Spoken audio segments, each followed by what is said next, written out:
হযরত ঈসা আলাইহিস সালামের জন্মজীবন এবং তার কিছু অলৌকিক ঘটনা নিয়ে আমরা ভিডিওটি বানিয়েছি। আপনারা ভিডিওটি সবাই মনোযোগ সহকারে দেখবেন এবং সবাইকে শেয়ার করবেন এবং আমাদের চ্যানেলটিকে সাবস্ক্রাইব করবেন। হযরত ঈসা আলাইহিস সালাম, ইংরেজিতে যিনি যীশু খ্রিস্ট নামে পরিচিত, ইসলামে একজন মহান নবী হিসেবে বিবেচিত। এখানে তার কাহিনী এবং ঘটনাবলী সংক্ষেপে তুলে ধরা হল। জন্ম ও শৈশব। হযরত ঈসা জন্ম কোনো পুরুষের স্পর্শ ছাড়া কুমারী মরিয়ম এর গর্ভে হয়েছিল। আল্লাহর নির্দেশে জিবরাইল মরিয়ম এর সৃষ্টির বার্তা দেন। ঈসা এর জন্ম আল্লাহর অলৌকিক শক্তির প্রমাণ। নবুয়ত প্রাপ্তি। হযরত ঈসা ৩০ বছর বয়সে নবুয়ত প্রাপ্ত হন। তিনি আল্লাহর বাণী প্রচার করতে শুরু করেন এবং মানুষকে সঠিক পথে চলার উপদেশ দেন। তিনি ইসরায়েল বংশের কাছে আল্লাহর রিসালাত পৌঁছানোর জন্য প্রেরিত হয়েছিলেন। অলৌকিক ঘটনা। হযরত ঈসা এর জীবনে অনেক অলৌকিক ঘটনা ঘটেছে। এর মধ্যে কয়েকটি উল্লেখযোগ্য ঘটনা হল: মৃত ব্যক্তিকে জীবিত করা, অন্ধকে দৃষ্টি প্রদান করা, কুষ্ঠরোগীকে সুস্থ করা, মাটি থেকে পাখি তৈরি করে সেটিকে জীবিত করে দেওয়া। বাণী ও শিক্ষা। হযরত ঈসা মানুষকে আল্লাহর প্রতি বিশ্বাস এবং ভালোবাসা শিক্ষা দেন। তিনি মানুষের মধ্যে দয়া, ক্ষমা এবং সহানুভূতির মূল্যবোধ জাগ্রত করেন। তার অন্যতম শিক্ষা ছিল আল্লাহর প্রতি নির্ভরতা এবং সত্য ও ন্যায়ের পথে চলা। কুরআনে ঈসা কুরআনে হযরত ঈসা সম্পর্কে অনেক আয়াত রয়েছে, যেমন সূরা মারিয়াম, সূরা আলে ইমরান, সূরা মায়দাহ প্রভৃতি সূরায় তার জীবনের বিভিন্ন ঘটনা বর্ণিত হয়েছে। আসমানে উত্তোলন। মুসলিম বিশ্বাস অনুসারে হযরত ঈসা কে ক্রুশবিদ্ধ করা হয়নি। আল্লাহ তাকে আসমানে উত্তোলন করেছেন এবং কিয়ামতের আগে তিনি আবার পৃথিবীতে ফিরে আসবেন বলে মুসলিমরা বিশ্বাস করেন। কিয়ামতের সময়। কিয়ামতের আগে হযরত ঈসা আবার পৃথিবীতে ফিরে আসবেন এবং দাজ্জালকে পরাজিত করবেন। এরপর তিনি পৃথিবীতে ন্যায় বিচার প্রতিষ্ঠা করবেন।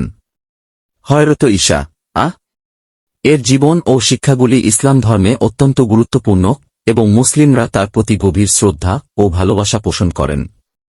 হযরত ঈসা আলাইহিস সালাম এর অলৌকিক ঘটনাগুলির মধ্যে উল্লেখযোগ্য কয়েকটি হল: মৃত ব্যক্তিকে জীবিত করা।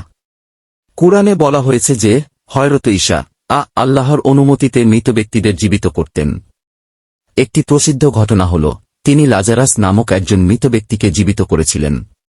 তিনি যখন লাজারাসের কবরের কাছে আসেন, আল্লাহর নাম নিয়ে তাকে ডাকেন এবং লাজারাস জীবিত হয়ে কবর থেকে বেরিয়ে আসে। অন্ধকে দৃষ্টি প্রদান করা। হযরত ঈসা অনেক অন্ধ ব্যক্তিকে দৃষ্টি ফিরিয়ে দিয়েছিলেন। একটি ঘটনা হল, এক অন্ধ ব্যক্তি তার কাছে আসে এবং তিনি আল্লাহর নাম নিয়ে তার চোখে হাত দেন। আল্লাহর অনুমতিতে সেই ব্যক্তি দৃষ্টি ফিরে পায়। কুষ্ঠরোগীকে সুস্থ করা। হযরত ঈসা অনেক কুষ্ঠরোগীকে সুস্থ করেছিলেন। একটি ঘটনা হল, এক কুষ্ঠরোগী তার কাছে আসে এবং সুস্থতার জন্য প্রার্থনা করে। হযরত ঈসা আল্লাহর নাম নিয়ে তার শরীরে হাত দেন এবং আল্লাহর অনুমতিতে সে সুস্থ হয়ে ওঠে। মাটি থেকে পাখি তৈরি করে সেটিকে জীবিত করে দেওয়া। কুরআনে সূরা আলে ইমরানে 3:4-9 উল্লেখ আছে, হযরত ঈসা মাটি থেকে একটি পাখি তৈরি করেছিলেন এবং আল্লাহর অনুমতিতে সেটি জীবিত হয়ে উড়ে যায়। তিনি মাটি থেকে পাখির আকৃতি তৈরি করে তাতে ফু দেন এবং সেটি জীবিত হয়ে উঠেছিল। কুরআনে বর্ণিত আয়াতসমূহ। মৃত ব্যক্তিকে জীবিত করা। আর আমি মাটি দিয়ে পাখির আকৃতি বানাতাম, তারপর তাতে ফু দিতাম, ফলে আল্লাহর অনুমতিতে তা জীবিত পাখিতে পরিণত হতো। আমি জন্মান্ধ ও কুষ্ঠরোগীকে আরোগ্য করতাম এবং আল্লাহর অনুমতিতে মৃতকে জীবিত করতাম। সূরা আলে ইমরান 3:4-9। অন্ধকে দৃষ্টি প্রদান করা এবং কুষ্ঠরোগীকে সুস্থ করা। আমি জন্মান্ধকে সুস্থ করতাম এবং কুষ্ঠরোগীকে আরোগ্য করতাম এবং আল্লাহর অনুমতিতে মৃতকে জীবিত করতাম। সূরা আল-মাইদা 5:1-10। মাটি থেকে পাখি তৈরি করে সেটিকে জীবিত করা। আর আমি মাটি দিয়ে পাখির আকৃতি বানাতাম, তারপর তাতে ফু দিতাম, ফলে আল্লাহর অনুমতিতে তা জীবিত পাখিতে পরিণত হতো। সূরা আলে ইমরান 3:4-9। এই ঘটনাগুলি প্রমাণ করে যে হযরত ঈসা আল্লাহর বিশেষ অনুগ্রহে অনেক অলৌকিক কাজ করতে সক্ষম ছিলেন, যা তার নবুয়াত এবং আল্লাহর শক্তির প্রমাণ। মৃত ব্যক্তিকে জীবিত করা। হযরত ঈসা এর দ্বারা মৃত ব্যক্তিকে জীবিত করার বেশ কিছু ঘটনা আছে। ইনজিলে, বাইবেল উল্লেখ করা হয়েছে লাজারাসের ঘটনা, যা ইসলামে আংশিকভাবে স্বীকৃত। লাজারাস নামে একজন ব্যক্তি 4 দিন ধরে মৃত ছিল। হযরত ঈসা আল্লাহর কাছে প্রার্থনা করে তাকে ডাকেন এবং লাজারাস কবর থেকে জীবিত হয়ে বেরিয়ে আসে। কুরআনেও এই ধরনের অলৌকিক ক্ষমতার উল্লেখ আছে, তবে নির্দিষ্ট ঘটনার উল্লেখ না করে সাধারণভাবে এটি বর্ণিত হয়েছে। অন্ধকে দৃষ্টি প্রদান করা।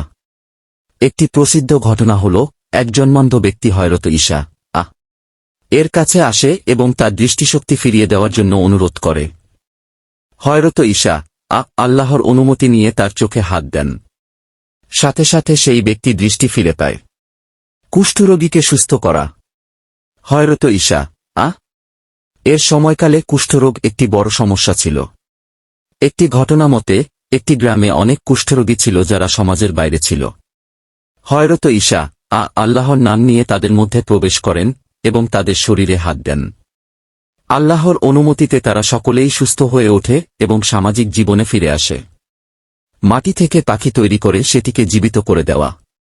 কুরআনে উল্লেখিত হযরত ঈসা মাটি থেকে পাখির আকৃতি তৈরি করেন এবং আল্লাহর অনুমতিতে তাতে ফু দেন। ফলে সেই পাখি জীবিত হয়ে উড়ে যায়। এটি তার নবুয়তের একটি বড় প্রমাণ ছিল এবং তার অনুসারীদের বিশ্বাসকে মজবুত করে। কুরআনে বর্ণিত আয়াতসমূহ। কুরআনে হযরত ঈসা এর এই অলৌকিক ঘটনাগুলির উল্লেখ আছে যা তার নবুয়তের প্রমাণ। উদাহরণস্বরূপ, মৃত ব্যক্তিকে জীবিত করা। আর আমি মাটি দিয়ে পাখির আকৃতি বানাতাম, তারপর তাতে ফু দিতাম, ফলে আল্লাহর অনুমতিতে তা জীবিত পাখিতে পরিণত হতো। আমি জন্মান্ধ ও কুষ্ঠরোগীকে আরোগ্য করতাম এবং আল্লাহর অনুমতিতে মৃতকে জীবিত করতাম। সূরা আলে ইমরান 3:4-9। অন্ধকে দৃষ্টি প্রদান করা এবং কুষ্ঠরোগীকে সুস্থ করা। আমি জন্মান্ধকে সুস্থ করতাম এবং কুষ্ঠরোগীকে আরোগ্য করতাম এবং আল্লাহর অনুমতিতে মৃতকে জীবিত করতাম। সূরা আল-মাইদা 5:1-10। ইসলামের দৃষ্টিভঙ্গি। ইসলামে হযরত ঈসা এর জীবনের এই অলৌকিক ঘটনাগুলি আল্লাহর শক্তির প্রকাশ এবং তার নবুয়তের প্রমাণ হিসেবে বিবেচিত হয়। মুসলিমদের জন্য এগুলি বিশ্বাসের বিষয় এবং আল্লাহর উপর অগাধ বিশ্বাস ও নির্ভরতার উদাহরণ। হযরত ঈসা মানুষকে আল্লাহর পথে ডাকতেন এবং তার শিক্ষা ও জীবন থেকে মুসলিমরা অনুপ্রেরণা পায়। মৃত ব্যক্তিকে জীবিত করা। হযরত ঈসা যখন মৃত যুবককে জীবিত করেন, তখন তার মা অত্যন্ত আনন্দিত হন এবং আল্লাহর প্রতি গভীর কৃতজ্ঞতা প্রকাশ করেন। গ্রামবাসীরা এ অলৌকিক ঘটনা দেখে ঈসা এর প্রতি আস্থা ও বিশ্বাস স্থাপন করে। এই ঘটনার পর ঈসা এর অনুসারীদের সংখ্যা বৃদ্ধি পায় এবং তার বাণী আরও অধিক মানুষের কাছে পৌঁছে যায়। তবে ইহুদি পণ্ডিত ও ধর্মীয় নেতারা ঈসা এর জনপ্রিয়তায় ঈর্ষান্বিত হয় এবং তার বিরুদ্ধে ষড়যন্ত্র করতে শুরু করে। অন্ধকে দৃষ্টি প্রদান করা। অন্ধ ব্যক্তি দৃষ্টি ফিরে পেলে সে নিজ চোখে পৃথিবী দেখতে পেয়ে বিস্মিত হয়। তার পরিবার এবং বন্ধুরা এ অলৌকিক ঘটনায় অত্যন্ত খুশি হয়। এ ঘটনাটি শহরে দ্রুত ছড়িয়ে পড়ে এবং আরও মানুষ ঈসা এর প্রতি বিশ্বাস স্থাপন করে। ঈসা এর এই অলৌকিক ক্ষমতার কথা শুনে অনেক অসুস্থ এবং পীড়িত মানুষ তার কাছে সুস্থতা লাভের আশায় আসতে থাকে। কুষ্ঠরোগীকে সুস্থ করা। কুষ্ঠরোগীরা সুস্থ হয়ে গেলে তারা সমাজে পুনরায় প্রবেশ করে এবং তাদের পরিবার ও সমাজের মানুষদের সাথে মিলিত হয়। এ ঘটনার ফলে হযরত ঈসা এর অনুসারীরা আরও দৃঢ় বিশ্বাসী হয়ে ওঠে এবং তাদের প্রতি আস্থা বৃদ্ধি পায়। কুষ্ঠরোগীরা ঈসা এর কাছে তাদের কৃতজ্ঞতা প্রকাশ করে এবং আল্লাহর পথে চলার প্রতিজ্ঞা করে। মাটি থেকে পাখি তৈরি করে সেটিকে জীবিত করা। পাখির আকৃতি জীবিত হয়ে উড়ে যাওয়ার ঘটনা শিশুদের মনে গভীর ছাপ ফেলে।